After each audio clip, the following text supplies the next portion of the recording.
பிள்ளைகளும் ஆண்டவருக்கு வேண்டும். ஆனால் நீங்கள் பிள்ளைகளை ஆண்டவருக்கு ஊழியம் செய்கிறதுக்கு அனுப்பாதீங்க. இப்படி சொன்னால் இதுக்கும் தனியாக ஒரு கட்டம் போட்டுருவாங்க. நான் என்ன சொல்கிறேன்னா, பிள்ளைகளை நீங்கள் பரிசுத்தம் பண்ணுங்க. முதல்ல என் பிள்ளை ஊழியத்துக்கு போட்டோம் ஏன்னா வசூல் வேட்டைக்கு இருக்கா? நான் கேட்குறேன், தப்பாக நினைக்காதீங்க சிஸ்டர். வசூல் வேட்டைக்கா? ஊழியம் எவ்வளோ பாடுன்னு தெரியுமா? தூங்க முடியாது, உறங்க விட மாட்டாங்க. உறங்க தான் விடுறீங்களா நீங்கள்? என்ன அதுக்காக ஊழியம் செய்யக்கூடாது, எல்லாரும் ஊழியம் செய்யணும். ஆனால் கர்த்தர் உங்களை பிடித்து கொள்வார் தான் பாயிண்ட். நீங்கள் அவர்கிட்ட ஒப்படைக்கண்டாம். நீங்கள் கடவுளுக்கு மேலே அல்ல, புரியுதா? கடவுளுக்கு கீழே தான். அவர் எல்லாரையும் பார்த்து கொள்கிறார். யார் எப்போ ஊழியம் செய்யணும்னு அவருக்கு தெரியும். அப்போ பிடிச்சிடுவார். அதான் அவருடைய வேலை. நீங்கள் தப்பித்து போகிறதுக்கு வேண்டி ஒரு வியாதி நீங்கள் பிழைக்கிறது, ஆண்டவரே என் பிள்ளையெல்லாம் கல்யாணம் பண்ணி கொடுக்க மாட்டேன், ஊழியத்துக்கு போட்டோம் இன்னும் சொல்கிறது தப்பான காரியம். அந்த பிள்ளைகளுடைய மனநிலையை யோசிக்கணும். பிள்ளைகள் நன்றாக படிக்க வேண்டும், புரியுதா? நன்றாக வேலை பார்க்கணும். தவப்பன் உங்களுக்கு தவப்பன் கிடையாது, வீட்டுக்காரர் கிடையாது. நல்லா சம்பாதிக்கணும். பிள்ளைகளெல்லாம் சம்பாதிக்கணும் சார். அதுக்கு தானே படிக்க வச்சுருக்கீங்க. நல்லா படிக்க வச்சு நல்லா சம்பாதிங்க. ஆனால் படிக்கிற இடத்துல 10 பேருக்கு ஊழியம் செய்யலாமே. வேலை பார்க்குற இடத்துல 100 பேருக்கு இயேசு கிறிஸ்து அறிவிக்கிறான்ல. நீங்கள் ஒன்று சேர்ந்து 1000 புக்கு வாங்கி மடியில் போட்டுட்டு போங்க. நான் கொடுத்தாலே ஊழியம் தானே, புரியுதா? அழைப்பு இல்லாமல் ஊழியம் செய்தால் மொத்த சாத்தானும் உங்களுக்குள்ளே வந்து அழிச்சிருவான். குடும்பத்தை சர்வநாசம் பண்ணிடுவான். அழைப்பு இல்லாமல் ஊழியம் செய்யக்கூடாது, சாபம் இல்லாமல் ஊழியம் செய்யக்கூடாது. நான் ஒரு ஊரில் ஒரு ஊழியத்தை செய்கிறேன். இந்த ஊரில் தான் ஊழியத்தை செய்கிறேன். ஒரு ஊர் அழிய போகுதுன்னு சொன்னேன். கன்னியாகுமரி மாவட்டத்தில் ஜலப்பிரளயத்தினால சாவு வருது, ஜலப்பிரளயம் வரப்போன்னு சொன்னேன். சொல்லும்போது பின்னாடி இருந்த ஒரு சிபிஎம் ஊழியக்காரன், அவனை பிடிச்சி ரொம்ப கௌரவமாக வச்சுருந்தேன். அவன் என்ன பட்டன்ஸில் தட்டுறான். அப்படி சொல்லாதீங்க பிரதர்னு நான் அதை அவனை அப்பன்கிட்ட போய் சொல்லுனேன். மனசில் பின்னாடி தட்டுறான். ஒரு முறையாக தட்டுனான், ஒரு பட்டக்ஸில் தட்டுனா 2ஆம் முறை அடுத்த பட்டக்ஸில் தட்டுறான். நானே சொல்கிறேன் எப்போ கோபக்கார ஊழியன்னு. நான் மாமிசத்தில் கோபப்படுவேன், ஆவியில் தான் கோபப்படுவேன். மாமிசத்தில் கெட்டாரத்தை பேசுங்க சிரிச்சிட்டு இருப்பேன். 2 அடி தாருங்க நான் குனிஞ்சு தந்துட்டு இருப்பேன். ஆனால் வேத வார்த்தையில் நீங்கள் பிழைகளை உண்டாக்கினால் மொத்த எலியாவையும் எசேக்கியேலையும் தாவீதையும் சவுலையும் சாமுவேலையும் இங்கத்தான் பார்க்க முடியும். ஒரு சம கையை தட்டுங்க. ஹல்லேலூயா. 2ஆம் முறை தட்டுனான். அப்பவும் ஆண்டவர் சொல்லிட்டு இருக்கிறாரு. அப்புறம் அதை சொல்ல அப்படி சொல்லாதீங்க பிரதர், கெஞ்சுறான். அவனுக்கு ஒரு விண்ணப்பம் வைக்கணுமா? நீ ஆண்டவர்கிட்ட சொல்லு, ஆண்டவரே ஊர் அழியும்னு சொல்கிறான், அது தப்பு தப்பு தப்பு, எப்படியாவது ஜேபிஆரை தொடும் இன்னும் நீங்கள் சொன்னால் அது ஜபம். என் பட்டக்ஸில் தட்டுனா ஜபமா? அது சாத்தானுடைய தந்திரம். நான் அதையும் தாண்டி சத்தமாக சொல்லுறேன். இதே பூமியில் தான், ஆனால் கீழே மண் கிரவுண்டில் தான். அப்போ கன்வென்ஷன் இதே இடம் தான். 3ஆவது முறை என்ன பண்ணான்? பேண்டுக்குள்ளே விரலை போட்டு பேண்டே இழுக்கிறான். நான் ஒரு அடி இப்படி போயிட்டேன், அவன் ஆளு தடி, நான் ஒரு எலும்பு பின்னாடி போயிட்டேன். அப்படி சொல்லாதீங்க பிரதர். நான் எம்ம கையில் எப்போ நகை இருக்கும், ஒன்று கொடுத்தேன், அவன் எழுப்பி சாட முடியுமா? நானே டியூட்டரில் பாடம் எடுத்தவன், நல்லா நுள்ளி வச்சுருந்தேன், கொஞ்சம் யாரும் அடங்கி இருந்தான். ஒரு குமரி மாவட்டத்தில் நான் சொன்ன தீர்க்க தரிசனம் நிறைவேறி ஜலப்பிரளயம் உண்டாகி நான் சொன்ன தேசம் மட்டும் அழியாமல் மீது எல்லா தேசம் அழிஞ்சுது. உச்சமாக தடுக்க அதான் அந்த ஊழியம், சொல்லி செய்கிற ஊழியம். ஹல்லேலூயா. ஏன்னா அவனுக்குள்ள அந்த கிறிஸ்து, நான் ஊழியக்காரன் சொல்லி உள்ள வச்சுட்டேன். அதான் பிரச்சனை. நிறைய பேர் கிட்ட அந்த கிறிஸ்து தான் இருக்கிறான். நான் பாலிசி பட்டெல்லாம் ஜோம் பண்ண முடியாது. வசனம் அது கேட்டால் தீவிரம். வசனம் வரும்போது கோவப்படுவேன், சிரிக்கும்போது சிரிப்பேன், வேதனைப்படும், எல்லா ஸ்டைலில் நம்ம பிரசங்கம் பண்ணுவோம். ஏனென்றால் எந்த விதத்திலும் பேய்கள் உள்ள வரக்கூடாது. நான் ஒரு கேட்குறேன், ஒரு பெரிய பாஸ்டர் உண்டு, மயக்க எடுத்ததுமே ஜபத்தில் ஆள ஆரம்பிச்சிடுவார். ஆண்டவரே இந்த ஜனங்களுக்கு ஒரு அற்புதம் செய்யுங்கப்பா.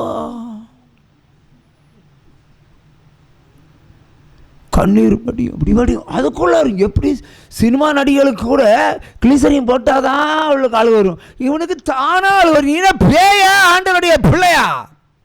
கேட்கிறேன். அழுகையோட கேட்டால் தேவன் இறங்குவார் என்று நினைத்தாயோ? ஆனால் இவன் அழுதால் இவனுடைய பை நிறையும்.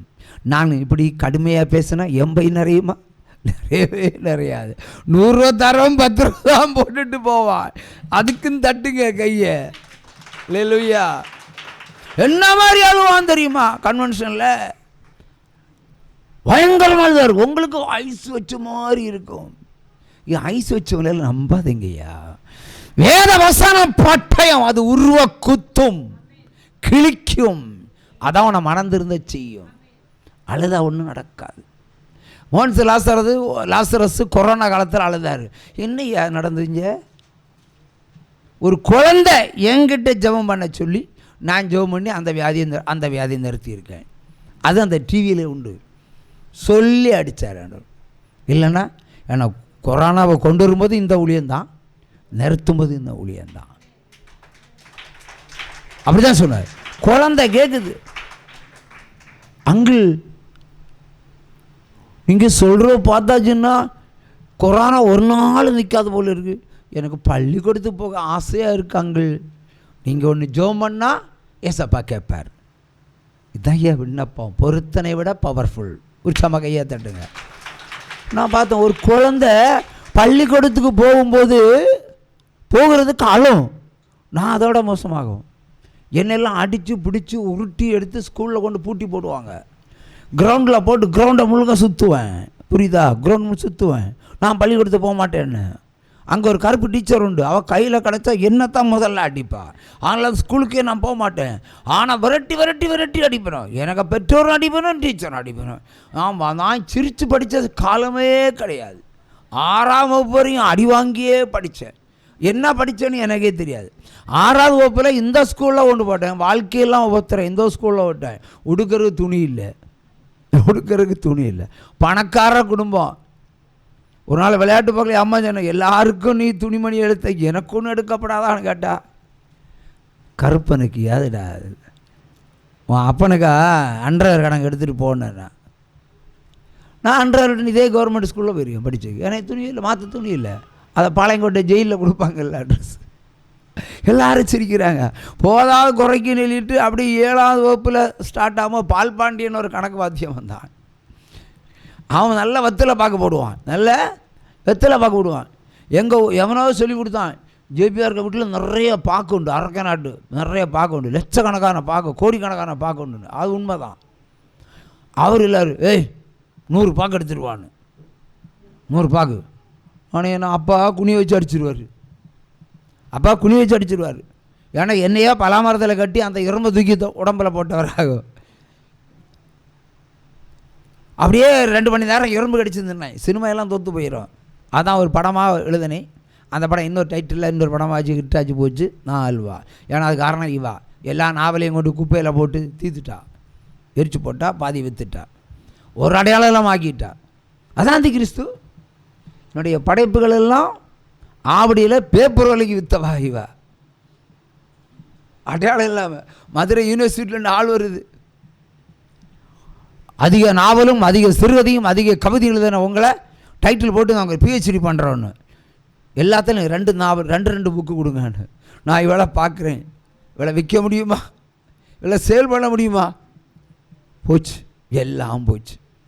இயேசு கிறிஸ்துவை நம்பினா பழசெல்லாம் ஒளிந்து போகும் சார்.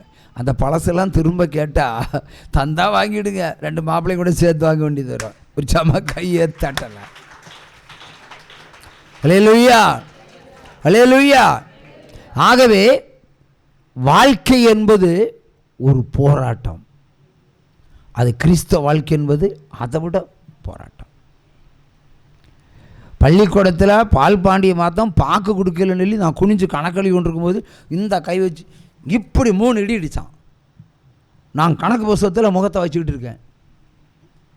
இந்த இடிச்சத்தம் பக்கத்தில் கேட்டுது. பக்கத்து ஸ்கூலில் ஜேபிஆரை பால் பாண்டிய மாதம் அடித்து போட்டான். பப்ளிசிட்டி.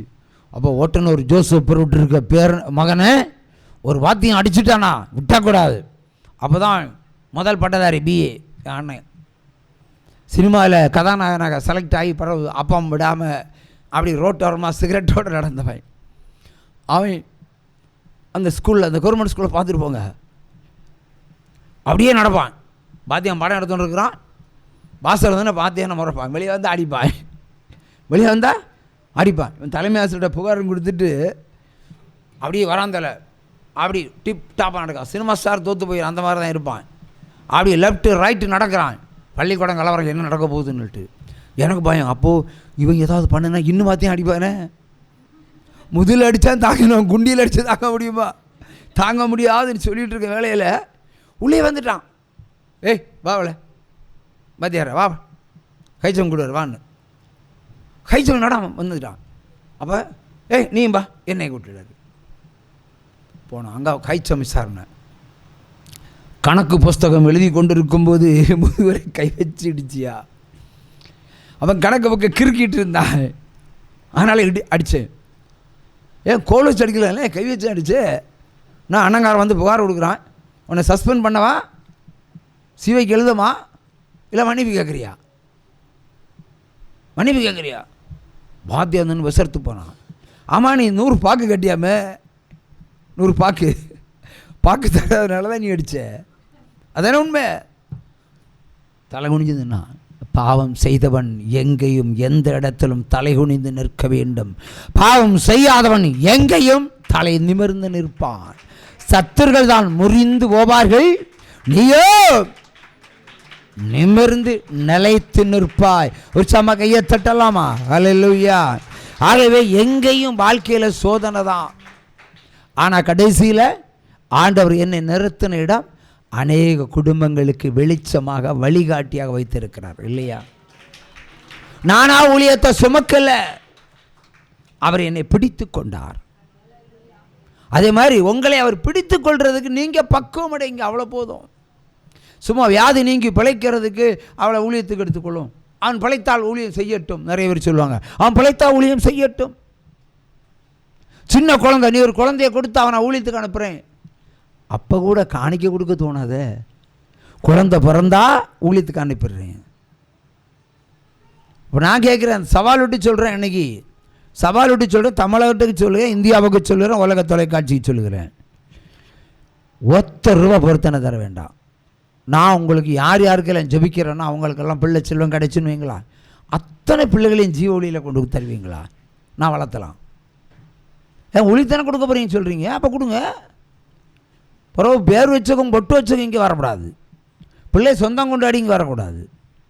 ஆனால் வருஷத்துக்கு ஒரு முறை பிள்ளைய பார்த்துட்டு போகலாம். சாமுவேலை பார்க்க அண்ணா வர்ற போல் அந்த இன்ஸ்டால்மெண்ட் ஸ்கீமில் பார்த்துட்டு போகலாம். ஆகவே தவறான விண்ணப்ப ஜபங்கள் உங்களிடத்திலிருந்து அகற்றப்பட வேண்டும். அல்லேலூயா, அல்லேலூயா.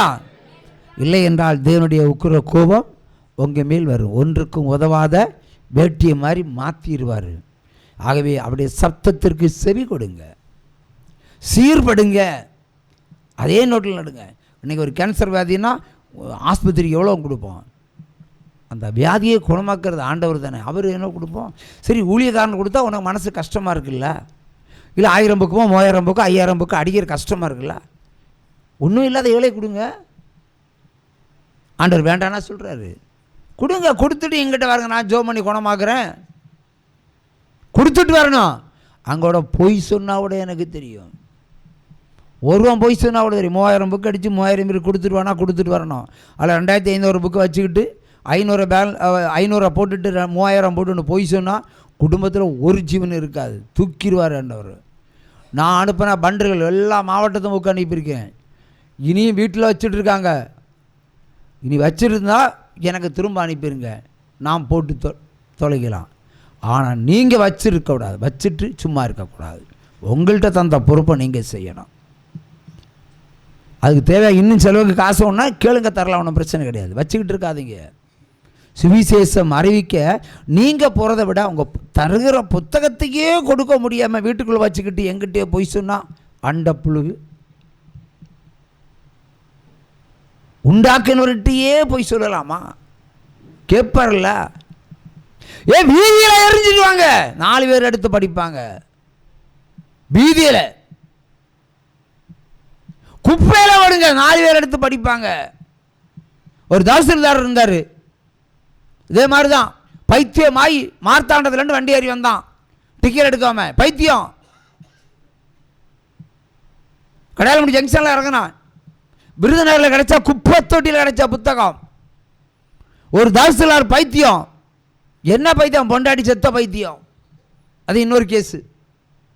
இங்கே வந்தான், நேரம் ஸ்ட்ரெயிட்டாக வந்தான். முது கொஞ்சம் கூனலாக இருக்கும், ஒல்லியாக இருப்பான், தாடியெல்லாம் வச்சுருக்கிறான். பார்த்தா பஞ்ச பரதேசி, பிச்சைக்காரப்ப, அப்படி தான் சொல்ல முடியும். வந்து ஏன்னா முன்னாடியே கால் மேலே கால் போட்டான். நான் வருத்தப்படலை, ஏன்னா ஆள் அப்படி தானே இருக்கிறான். சார் நல்லா இருக்கீங்களான்னு கேட்டேன். முதல்ல பைத்தியக்காரன் அழகாக பேசுகிறானே. நல்லா இருக்கிறேன் பிரதர். உங்கள் புக்கு குப்பை தொட்டியில் கிடச்சிது விருதுநகரில். நான் ஒரு தாசில்தார். அவன் கதையை சொல்கிறான், கேளுங்க. நல்ல வேலையில் அமர்கிறான், அழகான பொண்டாட்டி. சமீபத்தில் தான் நிலம் வாங்கி ஒரு வீடு போட்டாங்க. ட்ரிங்க்ஸ் பழக்கம் உண்டு. பொதுவாக அந்த அரசாங்கத்தில் பணி செய்கிறவங்க என்ன செய்வாங்க? சமாதானத்துக்கு வேண்டி தண்ணி அடிப்பாங்க. சாரையும் அடித்தா சமாதானம் கிட்டோம்னா இன்றைக்கி எல்லாருக்கும் ஓர கோட்டர் வாங்கி தரேன், சமாதானம் கிடைக்குமா? உங்களுக்கு கிடைக்காது. அதாவது முட்டாள் கிறிஸ்தவருடைய முடிவு. அப்போ சாராயத்தை குடிச்சிட்டு இருக்கிறான். அந்த பொண்டாட்டிக்கு ஒரு நெஞ்சு வலி உண்டு. ஆனால் கணவன் மனைவியை பிரித்தெடுக்க முடியாத அளவுக்கு அன்பில் நிறைந்தவர்கள். அந்த புருஷனை உயிருக்கு உயிராய் நேசிக்கிறவள். சாராயம் குடிச்சிட்டு வந்தாலும் உடனே ஓடி போய் ஆம்லேட் தான் போடுவா. ஏன் குடித்த, இல்லை ஏன் குடித்த நான் ஏன்னு கேட்கறது இல்லை. சாராயம் குடிச்சிருக்கிறாரு, அதுக்கேற்ற உணவை ஆயத்தம் பண்ணி கொடுப்போம்னு சொல்லுகிற ஒரு அருமையான தங்கமான ஒரு பெண்மணி. தன் சரீரத்தில் நெஞ்சொலி இருப்பதை கூட புருஷனிட சொல்லலை. ஏன் சொல்லலைன்னா, சொன்னால் அவர் வேதனைப்படுவார் என்பதற்காக தன்னுடைய வேதனையை இவள் சகித்து கொண்டாள். காலங்கள் கடந்தது. தனி வீட்டில் ஆனதுனால இவள் தனிமைப்படுத்தப்பட்டால். பிள்ளை செல்வம் இல்லை.